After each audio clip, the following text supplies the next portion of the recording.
Halo adik-adik, salam kenal. Assalamualaikum warahmatullahi wabarakatuh. Perkenalkan, nama kakak Viko Ladelta. Dan kakak sebenarnya juga alumni dari SMU Negeri 1 Solo, tamatan tahun 2004. Kalau masih ada ya guru kimia kakak dulu itu Ibu Yetrianis, dari kelas 1, kelas 2 sampai kelas 3. Nah, S1 di Kimia Unan, S2 di Kimia Unan, kemudian melanjutkan pendidikan S3 sekarang di Graduate School of Engineering Science Osaka University, Jepang, di bidang kimia polimer dan organik structure. Salam kenal semuanya. Baiklah adik-adik, hari ini cuacanya lagi bagus ya, pencahayaannya juga bagus, jadi wajah kakak jadi tambah bagus ya. Jadi jangan terpukau, ini hanya efek cahaya ya, tolong bersabar. Jadi sekarang lokasi syuting ini adalah di kampus Toyonaka, di kampus Graduate School of Engineering Science, dan tepatnya kakak sekarang berada di depan gedung utama Graduate School of Engineering Science Osaka University. Gedungnya ada di sana. Kemudian jangan salah ya, kalau adik-adik lihat di belakang kakak ini sekarang ada bunga berwarna putih. Bisa tebak ini bunga apa? Kalau ada yang bisa nebak ya, ini bunga apa? Bunga sakura? Tunggu dulu, ini belum bunga sakura ya, karena ini masih bulan Maret ya, masih di pertengahan bulan Maret. Jadi ini adalah kembarannya sakura mungkin ya, karena agak mirip, namanya bunga ume ya, bunga ume, tapi mirip memang bunga sakura. Sedangkan bunga sakura sendiri nanti akan mekar itu di awal bulan April. Contohnya pohonnya ini ada nih, 1, 2, 3, 4, 5, 6, 7, 8, banyak ya. Sakura kalau di Jepang itu ada di mana-mana ya. Oke, jadi kita akan mulai bercerita. Maka duduk di sini ya. Di waktu musim dingin kemarin, Januari dan Februari, ini nggak bisa nih duduk di sini adik-adik, karena saljunya tebal. Pernah satu malam itu kakak lihat di sini semuanya putih, sampai ke sana putih, sana juga putih, dingin banget. Sekarang udah mendekati musim semi, jadi kakak bisa duduk di sini. Udaranya juga mulai menghangat. Nah, jadi program video ini merupakan ide besar dari Bapak Anies Baswedan, dan beliau aslinya adalah rektor dari Universitas Paramadina dan penggagas program Indonesia Mengajar. Nah, waktu beliau datang ke sini dulu, beliau pernah bilang bahwa salah satu yang dibutuhkan oleh adik-adik di Indonesia untuk mendapatkan motivasi yang sama dengan kakak-kakaknya di sini, itu adalah kehadiran langsung dari kakak-kakaknya ke sekolah. Tapi karena kendala jarak, kendala biaya juga, kendala waktu, maka kehadiran kakak-kakaknya melalui video ini, video yang memotivasi, itu akan menjadi pengganti yang memiliki efek motivasi yang sama dengan kehadiran langsung dari kakak-kakak di sini.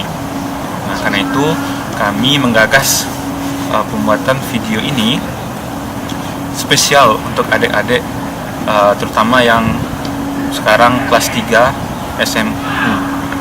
Nah, kakak dengar kalian akan segera menghadapi proses ujian nasional, katanya akhir Maret kalau nggak salah ya.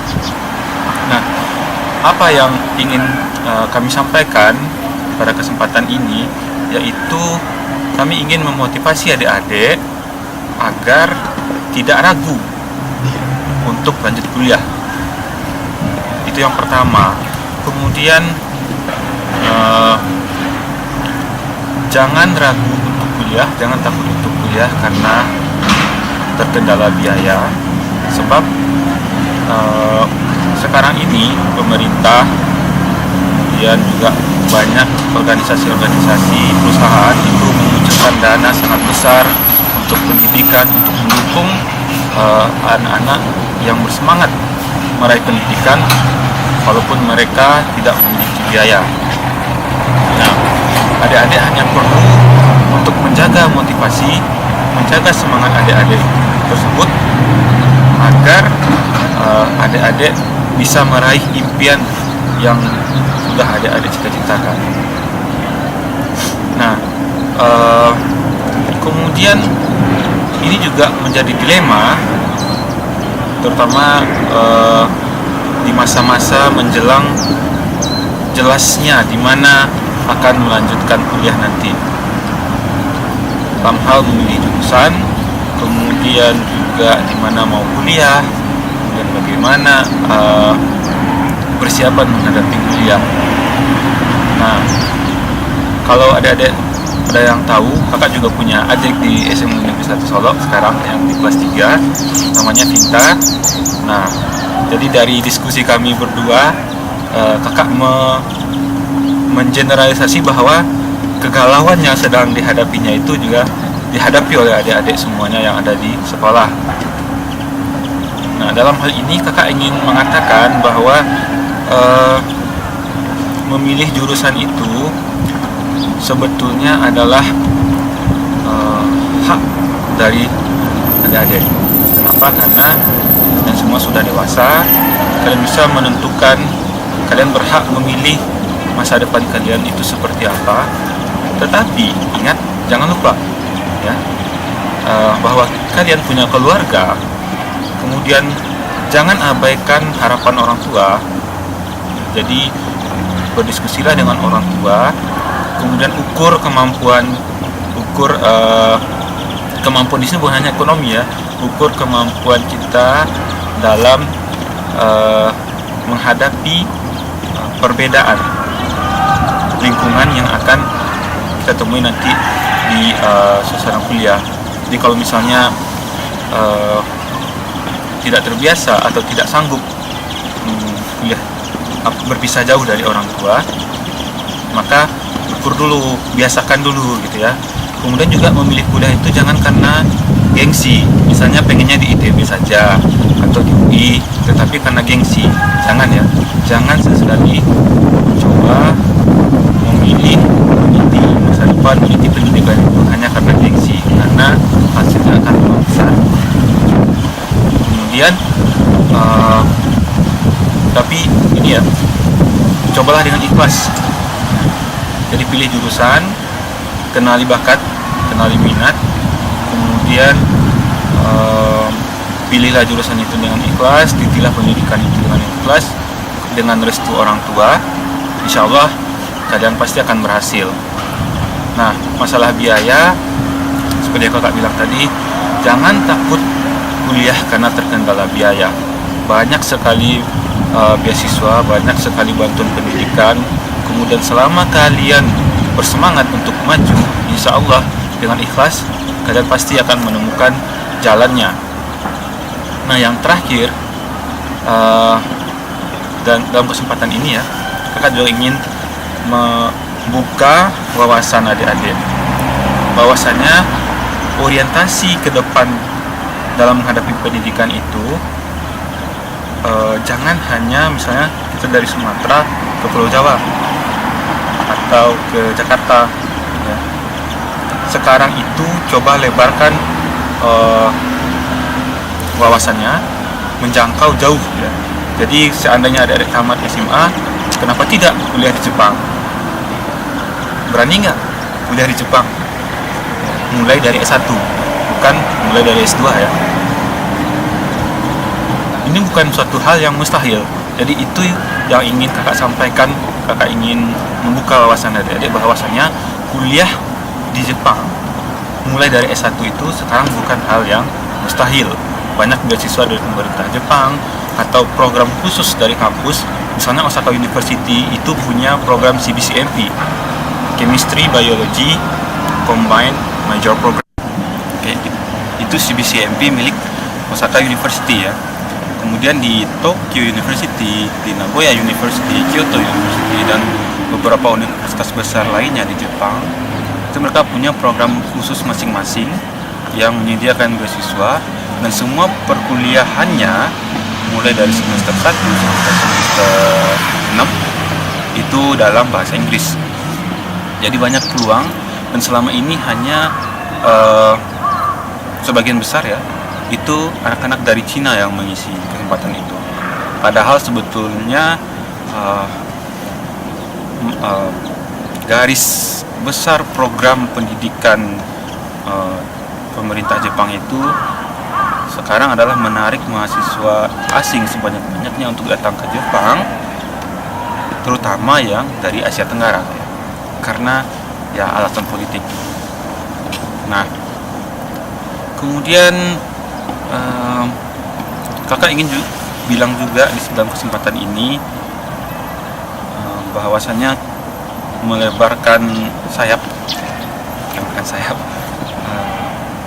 artinya memperluas jangkauan, memperluas target pendidikan itu ke luar negeri ya, itu memiliki keuntungan-keuntungan sendiri yang tidak akan bisa kita dapatkan kalau kita belajar di Indonesia. Jadi ada banyak manfaat yang bisa kita dapatkan di samping dari mutu pendidikannya itu sendiri, mutu risetnya itu sendiri ya, untuk kepribadian kita, untuk mendewasakan kita. Seperti misalnya ya, ada lihat di sini ada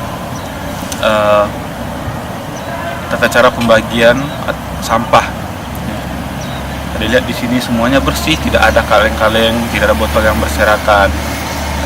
Semuanya rapi, dan setiap sampah punya kategorinya masing-masing, punya boxnya masing-masing, dan setiap orang dengan sadar, setiap siswa dengan sadar membuang sampah pada tempat yang telah ditentukan. Ini bukan paksaan, tapi ini adalah karakteristik masyarakat ya. Ini adalah kepribadian ya.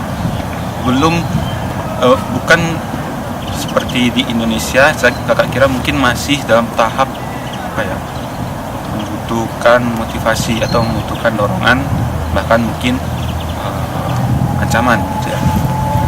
Nah, di sini itu salah satu contohnya dalam hal mengelola sampah, kemudian dalam hal disiplin waktu, dalam hal sopan santun ya, dalam hal berinteraksi dengan mahasiswa asing atau dengan guru, dengan lingkungan sekitar.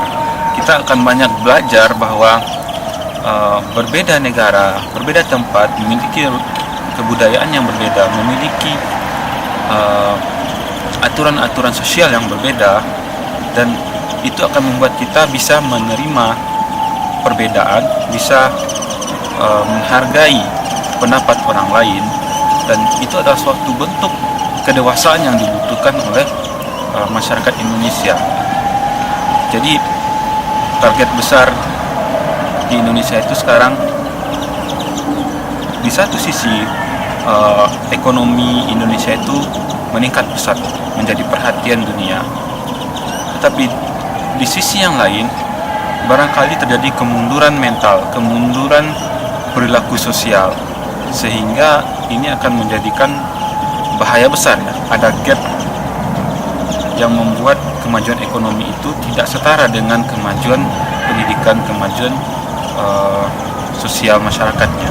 Nah, salah satunya adik-adik sebagai harapan bangsa di masa yang akan datang, ayo jangan takut kuliah karena biaya, dan pilihlah jurusan, pilihlah tempat kuliah dengan hati nurani, dengan ikhlas, bukan karena gengsi, dan membawa restu dari orang tua. Dan ingat, jangan takut kuliah ke luar negeri, berani mencoba, insya Allah akan menemukan jalannya.